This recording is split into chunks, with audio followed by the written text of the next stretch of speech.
In a world painted with the soft hues of a fairy tale, we meet Coco, a young girl whose heart beats in rhythm with the needle of a tailor.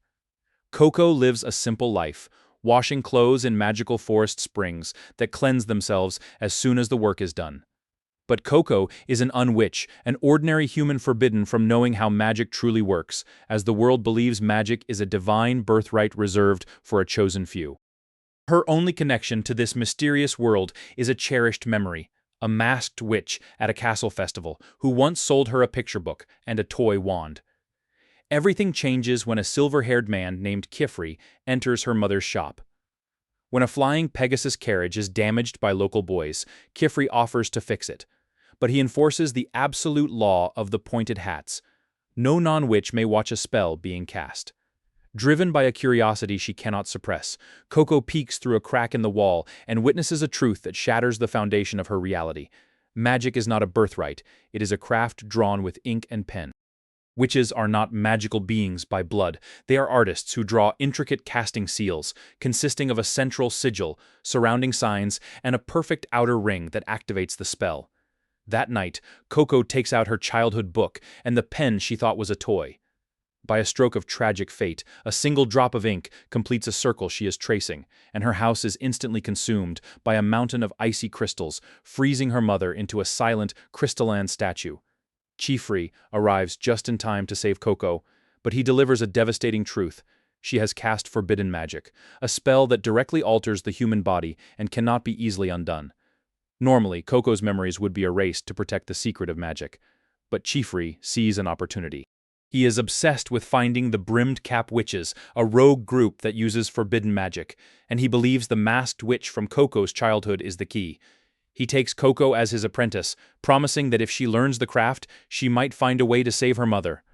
Coco is brought to Qifrey's atelier, a sanctuary of learning where she meets her fellow students.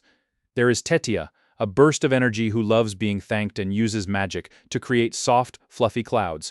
Richeh, a quiet girl who refuses to cast any magic that isn't of her own design, and Agott, the talented but cold roommate, whose fingers are blackened from years of grueling practice. Agott views Coco as a dangerous liability who didn't earn her place. To drive her away, Agott tricks Coco into taking the first of 4 trials needed to enter the Tower of Tomes, a legendary library that may hold the cure for Coco's mother.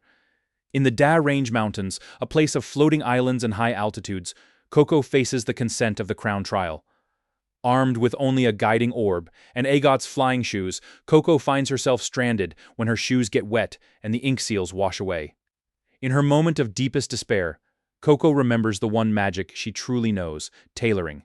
She sews a sail, draws a wind seal on the fabric, and creates a makeshift hang glider to reach the summit and retrieve the required flower. When she returns, Qifrey officially grants her the pointed hat and cloak of an apprentice, marking her true beginning as a witch. The mystery deepens when the girls travel to the city of Calds to buy Coco a proper pen.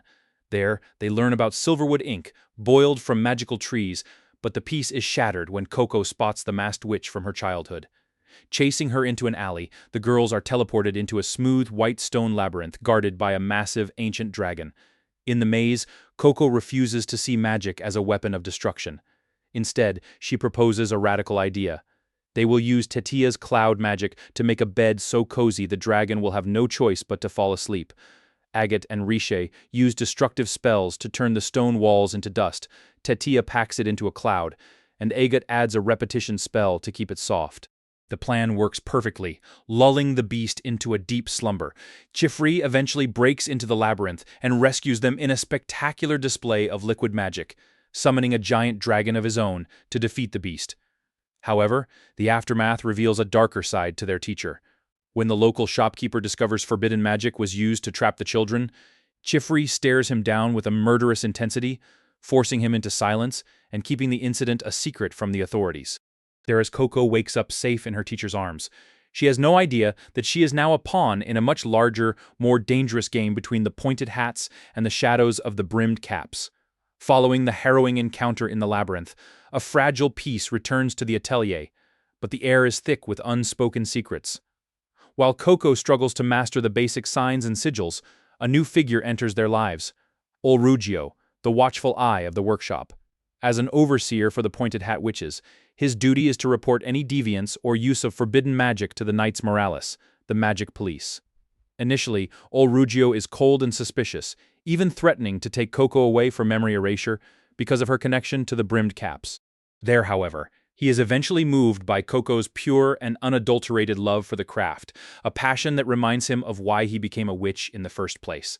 He chooses to stay silent, becoming a hidden protector of the Atelier's secrets. This temporary tranquility is shattered by a violent storm that causes a local bridge to collapse, plunging a carriage and a young boy named Custas into the raging river. Qifrey and his apprentices rush to the scene, where Qifrey wields the legendary Rain Cleaver, a sword capable of literally parting the river's flow. While the masters work to stabilize the area, Custas becomes pinned under a massive boulder beneath the riverbank. Agott, paralyzed by the voices of her past, telling her she is worthless, is unable to act. It is Coco who finds a solution, using a destructive spell she saw in the labyrinth to turn the boulder into a pile of sand. While the boy is saved, the power of the spell, amplified by Coco's desperation, pulverizes the entire riverbed, leaving it a dry, sandy wasteland. The immense display of power attracts the Knights Morales, who descend from the sky and restrain the girls with magical ribbons. They accuse Coco of wielding forbidden magic, prepared to erase her memories on the spot. Only Qifrey's fierce defiance and the realization that Coco's hands are those of a hard worker, not a villain, stay their hand. After the knights depart, Qifrey discovers a chilling detail. Coco's ink vial, which should have been empty after such a spell, is still completely full. He takes the vial to the stationery shop in Agott, where Noah confirms his worst fear. The ink is cursed and magically linked to a twin vial held by the Brimmed Caps. In a display of his own ruthless obsession, Qifrey erases the shopkeeper's memories to keep the knights from finding out, proving he is willing to break the law to catch his enemies. While Coco recovers from her exhaustion in the hospital, she befriends Noah's grandson, Tarta. Tarta suffers from silverwash, a form of colorblindness that prevents him from seeing anything but shades of silver, making it nearly impossible to identify the colored dyes used in magic.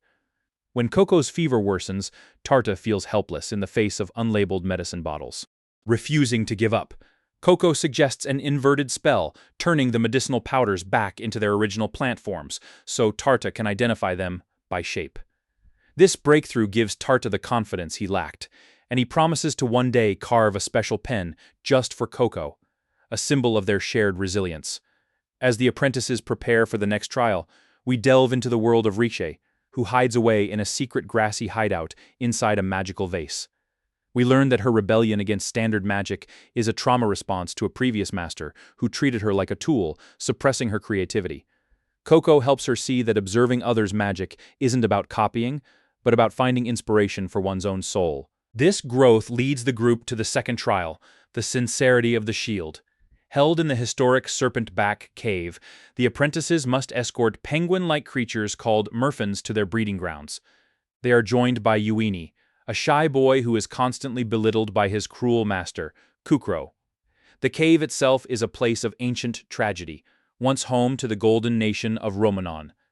The people of Romanon, consumed by greed and beauty, used forbidden magic to turn those they deemed unworthy into gold statues, eventually causing their entire civilization to collapse under the weight of its own gold.